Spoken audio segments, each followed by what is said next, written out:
ایک جنگل میں ہاتھی کی حکومت تھی جو بظاہر بہت طاقتور دکھائی دیتا تھا، لیکن دن بھر تالاب کے کنارے سست بیٹھا رہتا اور اپنے دوستوں کے ساتھ وقت گزار دیتا۔ جنگل بہت وسیع اور خوبصورت تھا، اسی وجہ سے اس جنگل پر دوسرے جنگل کے جانوروں کی نظر تھی۔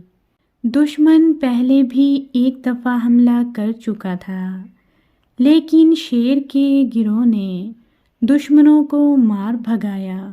ہاتھیوں کی لاپرواہی دیکھتے ہوئے دشمن ایک بار پھر حملے کی تیاریوں میں مصروف تھے۔ ہاتھی اس بات سے بالکل بے خبر تھے، لیکن شیروں کو اس بات کی خبر جلد ہی ہو گئی اور شیروں نے خفیہ طور پر مقابلے کی تیاریاں شروع کر دیں اور رات کو جاگ کر پہرا دینے لگے۔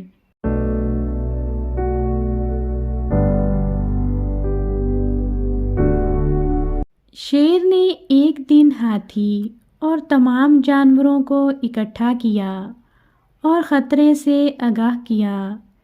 یہ بات ہاتھی کو بری لگی، لیکن اس نے اپنا غصہ ضبط کر لیا کہ آخر شیر کہنا کیا چاہتا ہے۔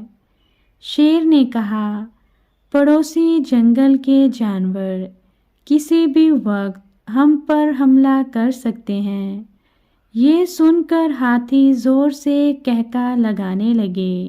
ان کی دیکھا دیکھی گینڈے بھی ہنسنے لگے کہ بھلا ہم اتنے بڑے اور طاقتور ہیں اور وہ معمولی جانور بھلا کیسے ہمیں نقصان پہنچا سکتے ہیں۔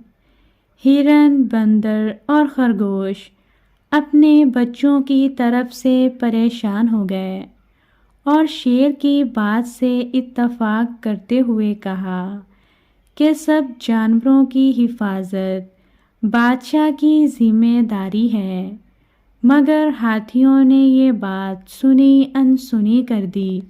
شیر کی باتوں میں سچائی تھی اور یہ سچائی ایک دن ہاتھیوں اور گینڈوں پر واضح ہو گئی۔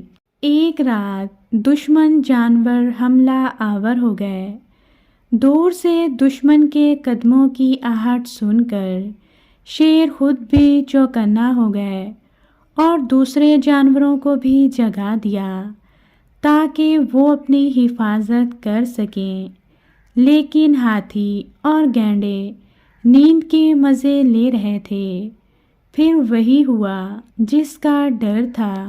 دشمنوں نے سوئے ہوئے ہاتھیوں اور گینڈوں کو اپنا نشانہ بنایا، لیکن عین اسی وقت شیروں نے دشمنوں پر اس طرح حملہ کیا کہ وہ سوچ بھی نہیں سکتے تھے۔ لڑائی کافی دیر تک ہوئی۔ صبح ہونے کے آثار نظر آنے لگے۔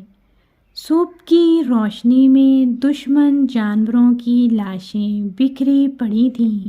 ہاتھیوں اور گینڈوں کی خاصی تعداد ہلاک ہو گئی۔ اب ہر طرف امن کی فضا تھی۔